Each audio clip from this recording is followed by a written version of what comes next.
Shalom. First and foremost, I want to give all praises, honor, and glory to Yahweh, Bahasham Yahushai, Bahasham Racha Kodash. Double honors to the elders and the apostles of Great Millstone, and peace and blessings to the elect. And today we're going to go into the book of 2nd Maccabees, the first chapter. And, dealing with 2nd Maccabees, it's also a recounting, of the events that transpired around this time period. A portion of it deals with, and it's like an abridged version, as the author of 2nd Maccabees will let you know, where they gathered as best they could the information that was originally comprised together. I believe the original author of these events was, let me see this, let's look it up here, 2nd Maccabees. Jason of, I forgot where exactly, but let's read a little bit here. So it says here, 2nd Maccabees, also known as the second book of Maccabees. 2nd Maccabees, and abbreviated as 2 Mac or 2nd Mac, is a deuterocanonical book which recounts the persecution of Jews under King Antiochus IV Epiphanes and the Maccabean revolt against him. It concludes with the defeat of the Seleucid Empire general Nicanor in 161 by Judas Maccabeus, the leader of the Maccabees. 2nd Maccabees was originally written in Koine Greek by an unknown diaspora Jew living in Hellenistic Egypt. It was likely written sometime between 150 and 100 BC. Together with the book of 1st Maccabees, it is one of the most important sources on the Maccabean revolt. The work is not a sequel to 1st Maccabees, but rather its own independent rendition of the historical events of the Maccabean revolt. So there are some parts that are that overlap in terms of events between what you read in 1st Maccabees and 2nd Maccabees. But as we just read here, it's like different accounts or different. As it says, let me just say what it says, right? It's a different rendition of it. So there's a bit more detail in 2nd Maccabees as to the events that transpired. So it says here, it both starts and ends its history earlier than 1st Maccabees, beginning with an incident with the Seleucid official Heliodorus attempting to tax the Second Temple in 178 BC, and ending with the Battle of Edessa in 161 BC, and then so on and so forth. But here we go, this is it. It says here, the author of 2nd Maccabees is not identified, but claims to be abridging a 5-volume work by Jason of Cyrene. Now, when you abridge something, you shorten it, right? You shorten it, but you basically, it's like a summary, which is a shorter version of whatever the thing is you're abridging. Okay, so let's look up here Jason of Cyrene, and then we'll come back real quick. It says here, he was a Hellenistic Jew who lived around the middle of the 2nd century BC. So that's around 160 to 110 BC they have there. He is the author of a 5-volume history of the Maccabean revolt and its preceding events, which subsequently became a lost work. His history was preserved indirectly in an abridgment by an unknown Egyptian Jew, the book of 2nd Maccabees, which was eventually included in the Septuagint, the Greek version of the Jewish scriptures. 2nd Maccabees was eventually recognized as a deuterocanonical book, so it was canon, right? They considered it, part of the main books of the scriptures, both included in the Catholic and Orthodox Christian biblical canon. Let's see what else we have here. Okay. Let's do a little bit more here. It says here, Jason of Cyrene, which is the original author of the, as it says, the 5-volume history concerning the Maccabean revolt, is an unknown Hellenistic Jew. While Greek speaking, he still favored the rebel Maccabees in their revolt against the Seleucid Empire. The rebels included both traditionalist Aramaic-speaking Jews as well as Greek-speaking Jews who opposed the anti-Jewish decrees of King Antiochus IV Epiphanes. Cyrene, Libya, in the Hellenistic era, was a province at the western edge of the Ptolemaic kingdom, which also included Egypt and Cyprus. Diaspora Jews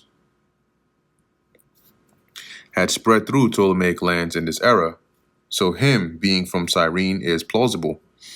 And the long-standing Ptolemaic rivalry with the Seleucids that had resulted in the Syrian wars would have meant that supporting the Maccabees and opposing the Seleucids would have aligned with the politics of the government, so there would be little fear of censorship. Some scholars suggest that Jason might have been an eyewitness to the events of the Maccabean revolt and lived in Judea at some point. This is dismissed by other scholars as unlikely, as part of the book of 2nd Maccabees that seem to stem from Jason's history make strange geographical statements concerning the region, such as a claim in 2nd Maccabees 12 and 9 that a fire distant in Jamnia was visible from Jerusalem. So just a little bit of information here about Jason. Now, he is not the author of 2nd Maccabees, okay? The author of 2nd Maccabees, as we're reading here, I'll read just a little bit of it here, abridged the work, right, that was done by Jason of Cyrene. And that's what we have here as 2nd Maccabees. It says here, continuing on, this longer work is not preserved. So the 5-volume part that Jason of Cyrene had originally put together, as it says, is not preserved. So what we have is the abridged version. It is uncertain how much of the present text of 2nd Maccabees is copied from Jason's work. The author wrote in Greek, and there is no particular evidence of an earlier Hebrew version. A few sections of the book, such as the preface, epilogue, and some reflections on morality, are generally assumed to come from the author. And as you'll see, as we read through 2nd Maccabees, there are points in there where the author puts in, a few words, from him. So you can clearly tell, right, that those were thoughts from the author themselves, and not from Jason. Scholars disagree on both when Jason's work was written and when 2nd Maccabees was written, and then they go on, so on and so forth. All right, so just a bit of background information about the actual book of 2nd Maccabees, and it's very important to notice as well, because as we go through the various chapters, you can get a better understanding and context of what's going on here.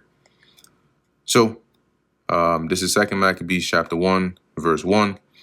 The brethren, now also, as we read through this first chapter, it recounts, right? I think here was a letter that was sent to the Israelites or the Jews that were in Alexandria from those that were in Judea. I think we're going to read it here.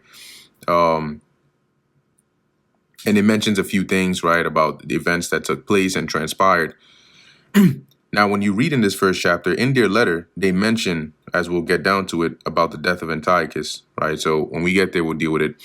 But it says here, verse 1, the brethren, the Jews that be at Jerusalem and in the land of Judea, wish unto the brethren, the Jews that are throughout Egypt, health and peace.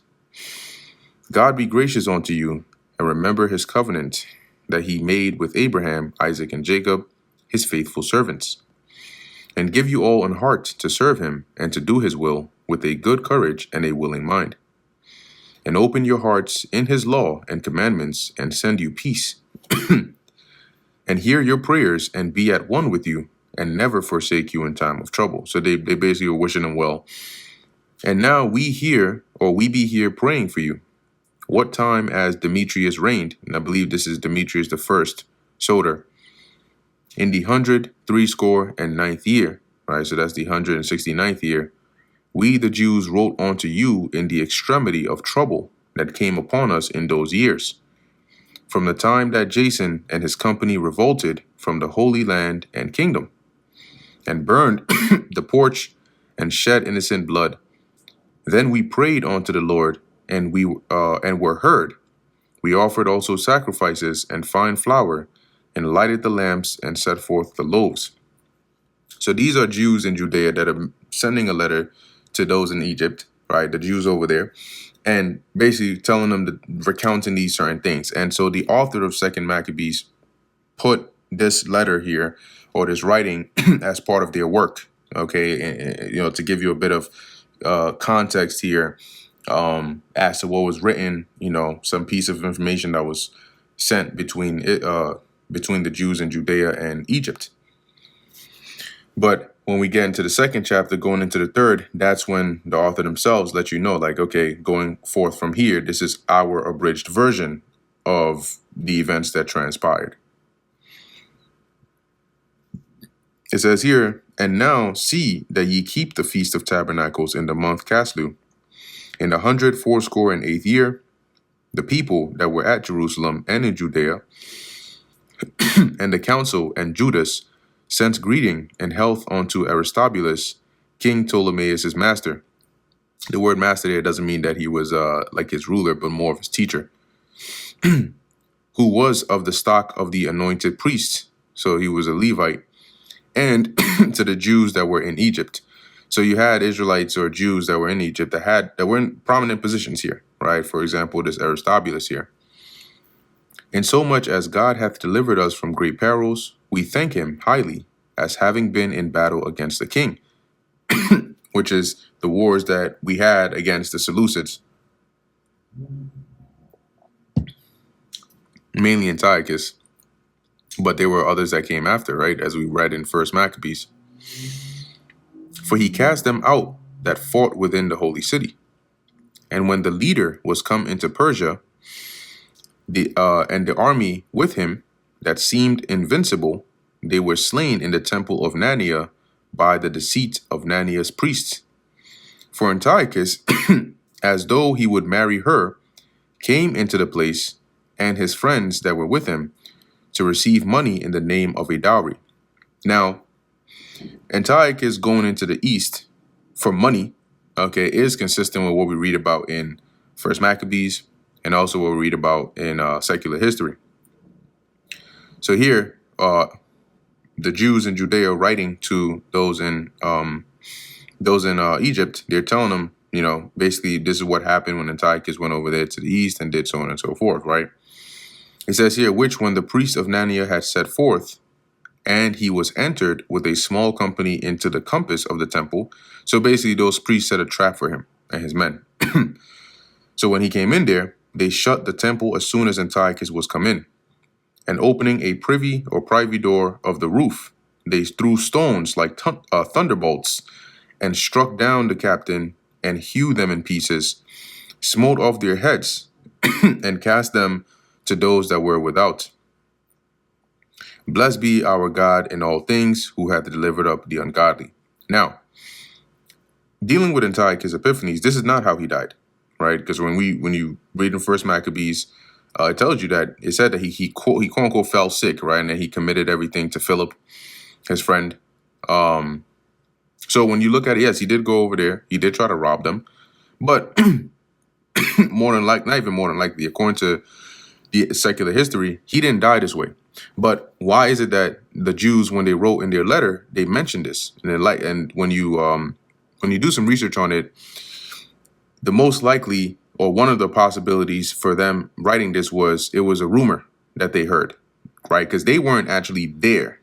So they didn't have the inner details of how exactly Antiochus would have died, especially immediately after it had happened.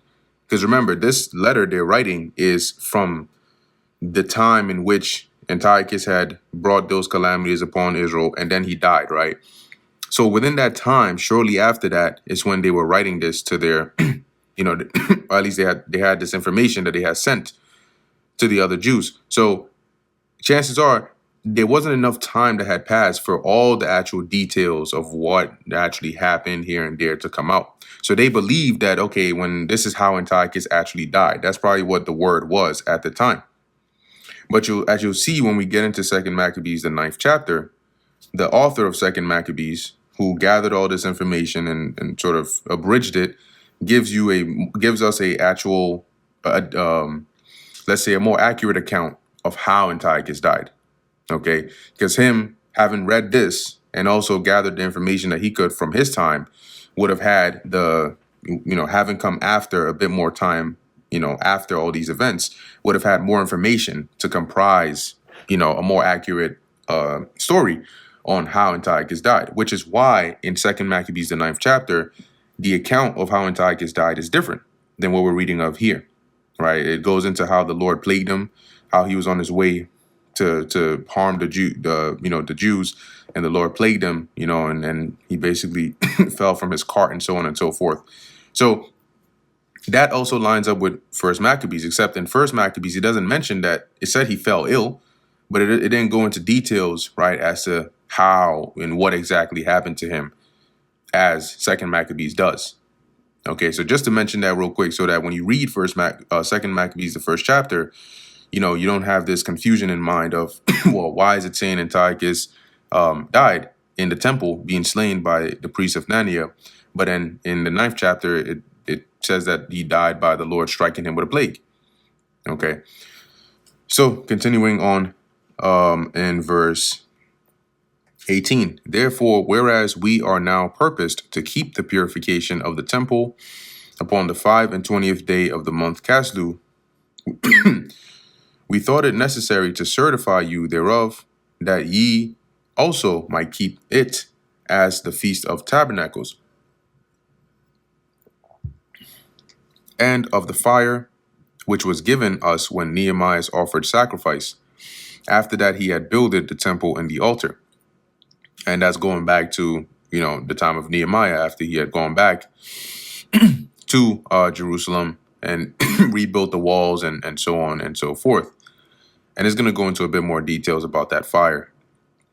For when our fathers were led into Persia, the priests that were then devout took the fire of the altar privately and hid it in a hollow place.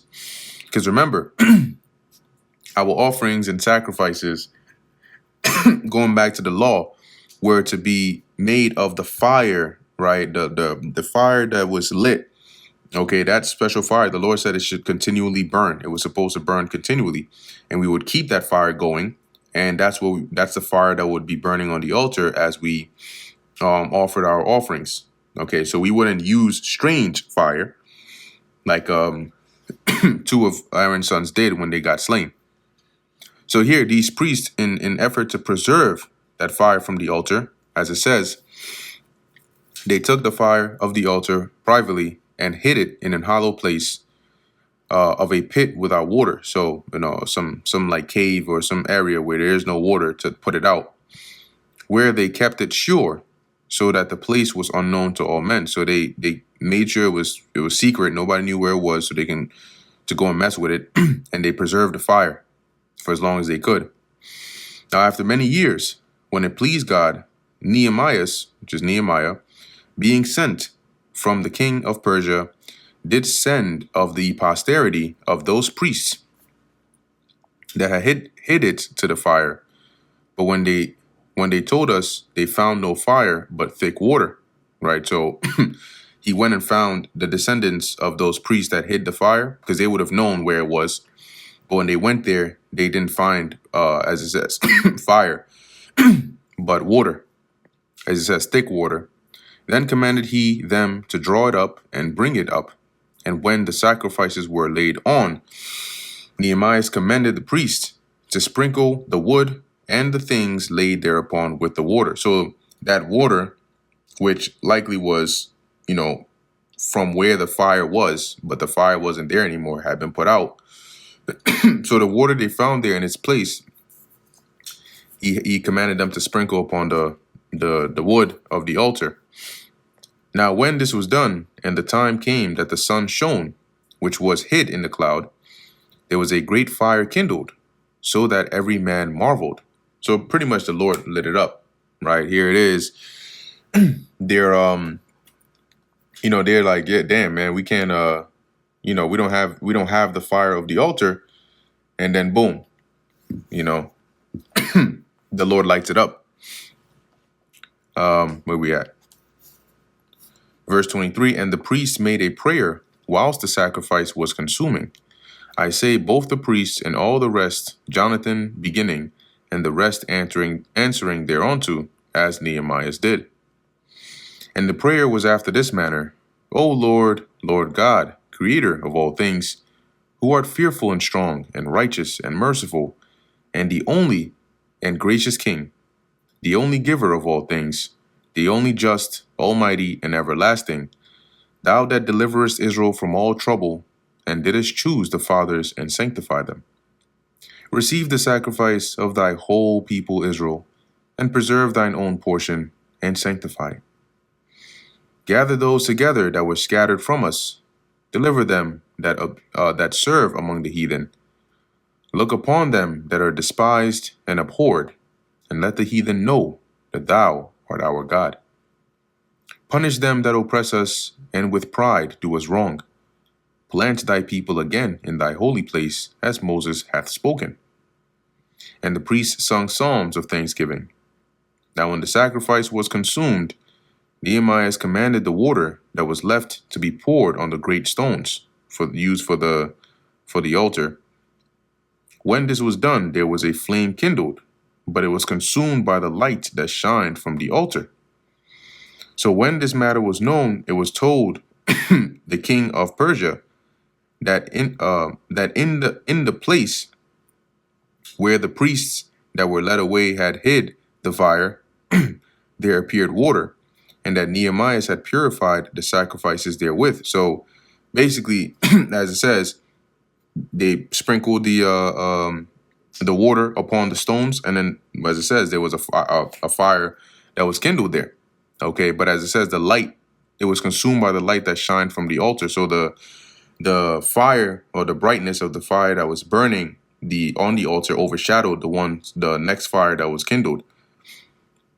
And when they saw all this, word got told to the king of Persia, which likely would have been Artaxerxes the first, because it was during his reign, who Nehemiah was his cupbearer. It was during his reign that he allowed Nehemiah to go back. And he really liked Nehemiah. But in any case, when he heard it, right, verse 34, then the king, enclosing the place, made it holy after he had tried the matter. So when he investigated and found it to be true, he basically marked it, separated it as a holy place. So nobody could just walk up in there and just do whatever they like. And the king took many gifts and bestowed thereof on those whom he would gratify.